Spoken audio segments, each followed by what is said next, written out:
Hello, and thank you for being here today for my Milestone 3 presentation. Currently, my thesis is titled Promoting Healthy Aging Through Social Proximity, Architecture for Aging Populations. This thesis focuses on providing opportunities for healthy living while the inhabitants age in place.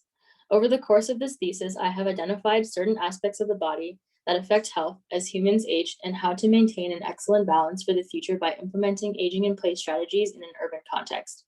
Canada's aging individuals are living longer than ever before, therefore opening opportunities to analyze how to encourage a healthy lifestyle through architecture. Currently in this thesis, the development of Toronto's laneway housing initiative provides an excellent base to introduce a new housing typology or a hybrid design that accommodates and examines movement through space where aging individuals or families can become self-reliant longer. In this presentation, I will examine the relationship between walkable cities and social proximity, Toronto's laneway sites, transitional density, shared living, and how the public realm can become an excellent base for preventative care. Answering the research questions from previous milestones, improving air quality, injecting biophilic design, encouraging social support and intergenerational living are the most effective strategies to ensure healthy aging while aging in place. Social factors, sleep, diet, and exercise are characteristics of healthy aging that prolong life. There is a clear understanding of needs and desires in living spaces when acknowledging a shift in priorities when entering a new chapter of life. By keeping these core values in mind, a successful aging in place strategy can be achieved. As a conclusion from previous milestones, housing needs to maintain a positive and safe environment for health and social activity growth. Maintaining a higher quality of life relies on the public realm and easy access to opportunities and connectivity in the neighborhood. This proposal is healthy because the housing is social and therefore exercises movement within an aging community. To ensure that human interaction in a neighborhood occurs, one must understand and identify theories and speculative measurements that prove the likelihood of human interaction.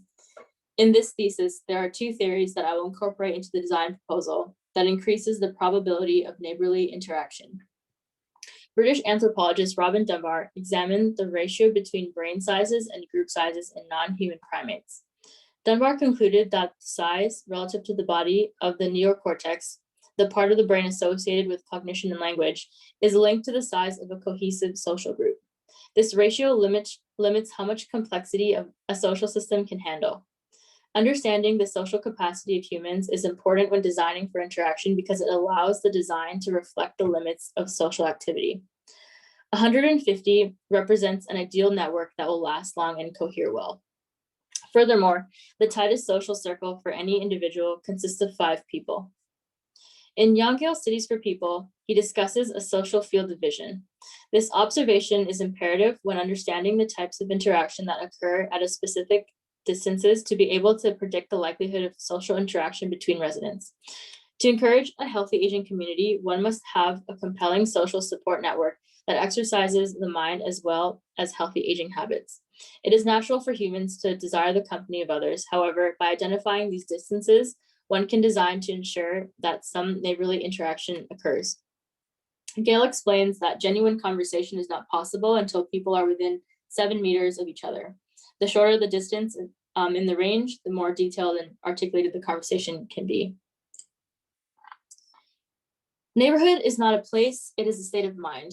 A neighborhood embodies the spirits of the people who occupy it, an interwoven series of diverse narratives that complement each other. Urban mobility directly relates to social mobility and seamlessly connects moments of everyday life. More and more people are learning the value of walkability in cities. From a health perspective, walkability helps aging individuals to maintain control over their activity, encouraging independence while aging. Healthy social connectivity is crucial when designing for preventative care. When pedestrians feel safe, they are more likely to engage in their surroundings, and this is when a strong community bond begins to form. Mixing uses on a site creates more walkable amenities to help achieve a balanced lifestyle. Moreover, smaller blocks relate to human scale, enhancing a feeling of safety with notable boundaries. Understanding this, one can push the exterior boundaries of a living space and allow interior comfort to spill outside within a boundary, creating another dimension in the public realm that acts as an extension of a living space. Laneway housing encourages the use of accessory dwelling units. This typology can be seen through many different forms, but must have a small footprint and its own front door. They can be made to work pretty much anywhere, but are most effective in sites with alleyways and to provide secondary access without disturbing the main tenant. Toronto faces the challenge of accommodating surge of aging individuals while following Canada's aging in place recommendations. Because of this, it is important to take note of how healthy communities can be built or densified to improve the quality of living without relocation. However, it is not as challenging as one would think to identify vacant space in existing neighborhoods.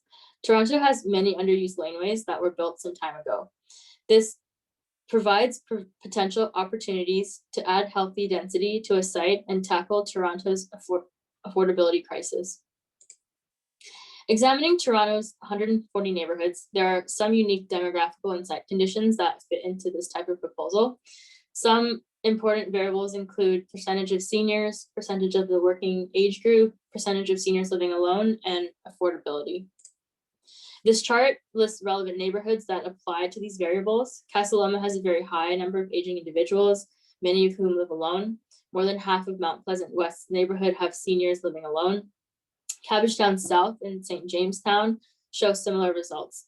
Each of these neighborhoods have reasonably sized laneway conditions where an intervention could work.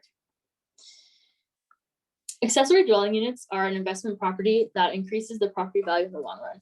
They are naturally supervised by the people living in the main house, but can be an opportunity for the family to move into the ADU after retiring and potentially rent out the main house.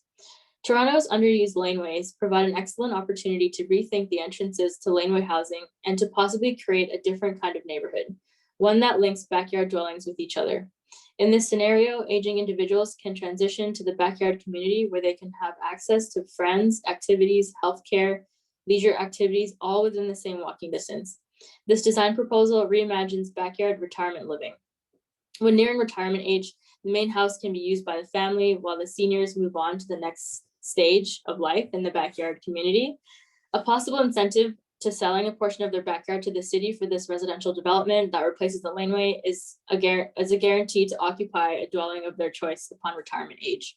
This ensures a healthy retirement plan while aging in place because residents already have a relationship with their neighbors. Remaining dwellings are available to be purchased to people looking to join the aging community. This design proposal is a healthy backyard community that represents the final stage of an aging process, where individuals are free to live their life without facing the major responsibilities in adulthood. This move to the backyard allows the residents to remain in the neighborhood that they are comfortable and familiar with, but encouraging a fresh perspective on life, one that promotes exploration and activity. The core idea of this proposal is maintaining happiness and the social well-being of its tenants through the proximity of living and shared outdoor spaces. Drastic site relocation for aging individuals may be detrimental to psychological health because it imposes new connections with the surroundings, especially when locations become more sensitive with age. Adding this density introduces more opportunities for aging in place, but in a new preventative care living space. Manipulating the public realm best suits successful aging in place in Toronto because it is where healthy living initiatives can occur outside the home. Keeping this backyard community mainly walkable limits the use of vehicular transport and maintenance that the elderly individuals have no interest in keeping up with. This idea of shared responsibility also encourages the use of gardens, keeping the maintenance between the residents of the community. So the selected site for this project is Cabbagetown South neighborhood in the parcel where Calgie Lane exists. So currently in this neighborhood, the individuals in the housing are elderly people that live alone. The existing laneway looks safe and already carries minor leisure activities such as walking and cycling. For this proposal to accommodate an ideal capacity for a community, the end parcels have also been taken into consideration. So the selected site currently spans a length of 259 meters and a width of 35 meters, primarily occupying Calgie Lane and portions of Dover's Lane and Callahan Lane at the bottom. There are a total of 96 buildings within the site. So the selected site along Calgie Lane currently features a central neighborhood house that provides a variety of in-home services to seniors and individuals living with physical disabilities who require assistance in order to be able to continue to live independently on their own. These services are carried out by personal support workers, registered nurses, and home support workers. It's currently located at 348 Ontario Street, and it is Toronto's second oldest settlement home. Having this building currently breaking up the existing laneway creates an excellent opportunity to have multiple access points to a backyard development, especially somewhere in the middle of the long existing laneway. Here are some street perspectives of the site. So we have along the laneway looking north, along the laneway looking south, a street view of Ontario Street and one of Berkeley Street. This site is also fairly walkable to basic necessities. This annotated map shows the walking distance to the nearest grocery stores in the area from the central neighborhood house as a point of reference. I also noted paths that are taking the laneway specifically, therefore keeping in within the backyard community development and not having to limiting the use of taking a main road. To understand the current potential of this site, the following diagrams illustrate the potential growth as per the existing zoning bylaw for laneway housing. So this is the site as it is. And then here we can see the maximum potential footprint if solely designing for laneway housing. So this master plan shows the potential layout of a laneway housing community if following the City of Toronto zoning bylaws. There are clear indicators of many areas where this proposal cannot work. Due to the laneway, there are many restrictions of building space and it creates tight corners not suitable for walkability. There is also a limit on how many stories can be proposed due to the setback from the existing housing and a clear separation between units that do not encourage interaction. If following the ratio of 150 residents in a neighborhood complex, it is not possible to reach that occupancy with this master plan. This begs the question, is the laneway really necessary if encouraging walkability?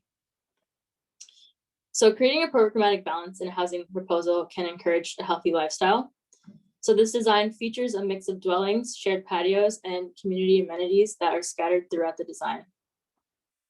Now, this proposed backyard community eliminates the laneway completely in this master plan and allows for a shared walking path between the dwellings. Because of this, there's greater flexibility in adjusting the location of the proposed modules to not disturb the existing building. In this scenario, the ideal occupancy is achieved while adhering to the strict visual connection of units in groups of 5 to ensure that the residents have an awareness of their neighbors in case of an emergency. The incentive for this type of shift in living in a backyard community is that the residents in the main house sell that part of their backyard to the city in exchange for a guaranteed unit at the back. This master plan depicts a maximum occupancy scenario, but can adjust to adopt more open space if necessary, as highlighted in the purple zones.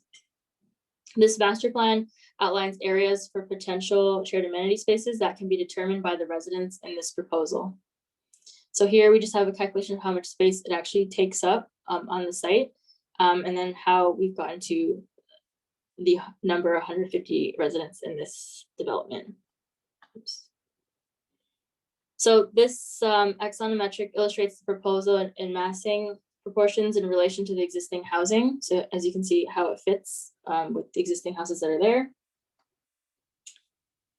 And using Dunbar's theory, each dwelling is adjacent to 4 others, therefore always maintaining a social bubble of 5. So this is important just to bring back to the awareness of those around you so you consistently have a social support network. And the shared patio in place of the laneway follows safe distances for interaction and access to a front door abutting the walkway. In case of another pandemic, there's still ample space for leisure activity while keeping distance in this zone. So this detailed axonometric illustrates the proposal of the backyard community. The proposed master plan looks at adding density to the site using the Dunbar ratio while providing a safe and healthy environment to age using social fields of vision.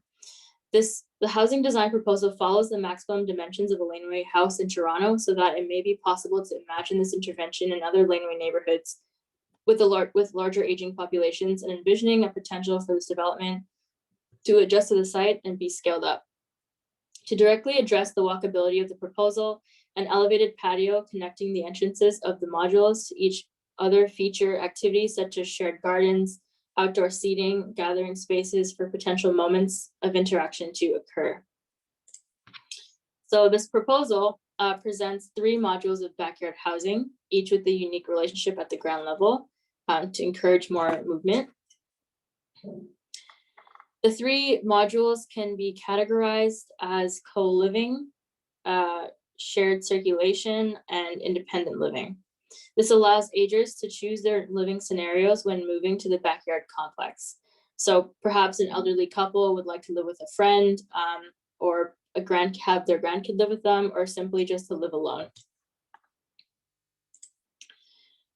So the ground floor of the co-living module is completely shared and features visibility straight through this level, as we can see here.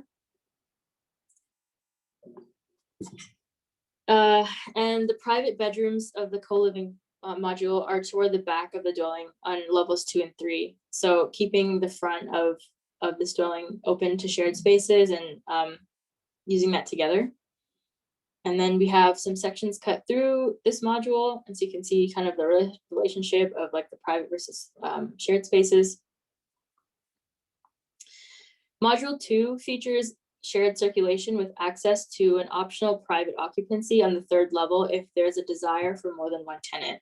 This is a potential option to house any kind of short-term tenant if needed.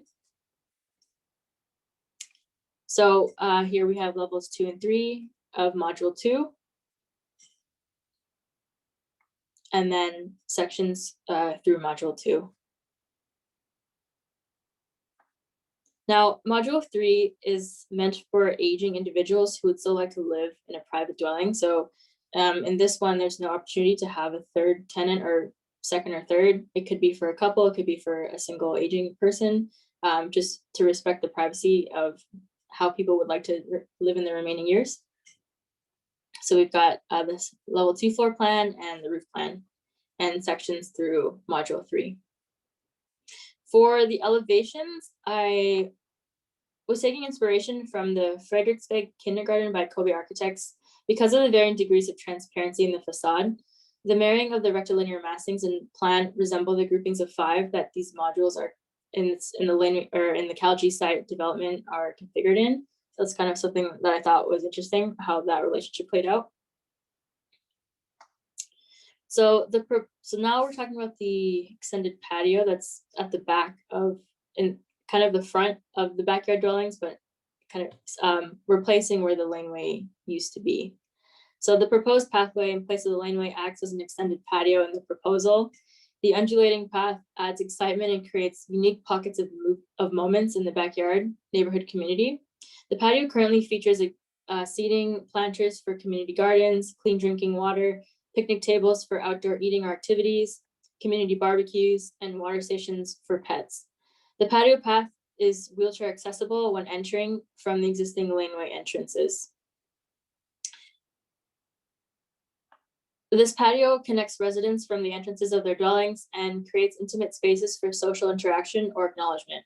It adds life between buildings and a social blanket for safe movement through the backyard neighborhood complex.